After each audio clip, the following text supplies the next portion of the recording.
За гişүүд өглөөний мэндийг хүргэе. За энэ төсвийн хүрээний мэдээлэл 26-ны төсөвтэй холбоотой хэдийн сандаа хэлье. Эрүүл мэндийн салбарын өөр зүйтэй холбоотой асуудал дээр бас сангийн яамных маань анхаарах шаардлагатай байх гэж бодож байна. Гишүүд таг бас дэмжээрэй. Ялангуяа эрүүл мэндийн даатгалын сантай холбоотой өөр зүйл их байна. Жилийн эцэгт улам нэмэгдэх баг. Эрүүл мэндийн салбарын тусламжилчилгээ бас доголдож байна. Энэтэй холбоотой эмнэлгийн хэрэгсэл бас дутуу ард иргэд маань эмнэлгийн тусламжилчилгээг сайн авч чадахгүй байна. Тийм учраас энэ дэр нэлээд анхаарах эрүүл мэндийн яамных маань энэ дэр эрүүл мэндийн даатгалын нэхэмжлийн шалгар үзүүлэлтээр анхаарах шаардлагатай байгаа. Одоогийн байдлаар эрүүл мэндийн салбарын маань бас нэхэмжлээ эрүүл одоо зүгээр идэлэг болгоо идэтэй болох мэд бичээд нэхэмжил явуулж энэ ч зорилтын тухай хуулиар бас арга хэмжээ авах аюул тулгараад байна. Тийм учраас энэ эрүүл мэндийн салбарын өөр зүйн асуудлаар онцгой анхаараач гэдэг төсөвтэй тусгаач хүсмээр байх юм.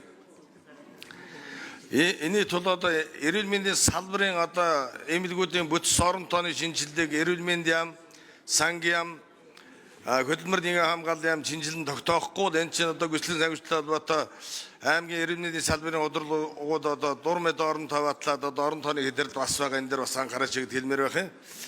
За хоёр дахь асуудал энэ орон тооны сонгогдлын асуудал байгаа. Хаврын шуулган дээр хөдөлмөрийн хамгааллын сайд маань одоо 14 мянган албаг шиг сонгогдох гэсэн. Гэтэл одоо харж байхад одоо яам тамгийн газрын улсад сонгогдох баг харин жирийн одоо хот тогтчулах юм уу олон нийтийн цагдаа нийгмийн ажилтны сонгогдох аюул хүрээд байна. Эний санаа одоо өвлжилтийн одоо өвл бол халаал тэр нь өвлийн эдшний юу байна? Бас хүндрэлт асуудал өсөх гээд энэ дээр онцгой анхаарахгүй энэ ажилчид хэлмэгдэж байна. Нөгөө талаар баруун аймагуд дээр энэ жил зууншлаг муу болсон. Тийм учраас энэ аймагуудын тэр орон тооны сонгогдлын асуудал дээр анхаарал алиас л хасахгүй байх юм бус дээр бас энэ сангийн яамных маань засгийн газар анхаарах шаардлагатай байгаамаа. За нөгөө талаар одоо эрүүл мэндийн боловсролын салбарын хөрөнгө оруулалтаар онцгой анхаарахгүй боловсролын сайд ярьж байна, эрүүл мэндийн сайд ярьж байна. Спорт залгаа гадуур хичээлж байгаа асуудал байж байна. Жишээл Сэнгэл сумын 3 дугаар сургуулийн спорт зал сургууль биш. Сургууль гэдгээр ассан мэй спорт залгаа одоо гадаа хичээлээд байж байгаа хүүхдүүд. Энэ дэр бас анхаарах шаардлагатай байгаамаа. За гол нь энэ эргэж эрүүл мэндийн салбар дээр ярмаар байх юм.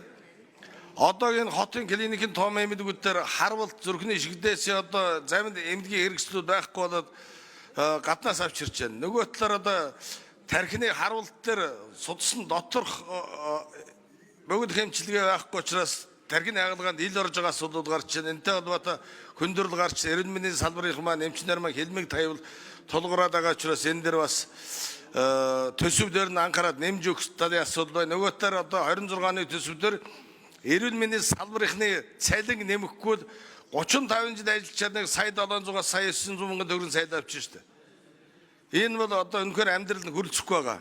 Инфляцийн өсөлт, өргөн хэрэглээний барааны өсөлт, төлөв шатхны өсөлт, халаалт, цахилгааны өсөлттэй холбоотой маш хүндрэл адилтай байгаа. Тийм учраас энэ дээр анхаарна уу гэдэг саналаа гэлээ. Анхаарал тавьсанд баярлалаа.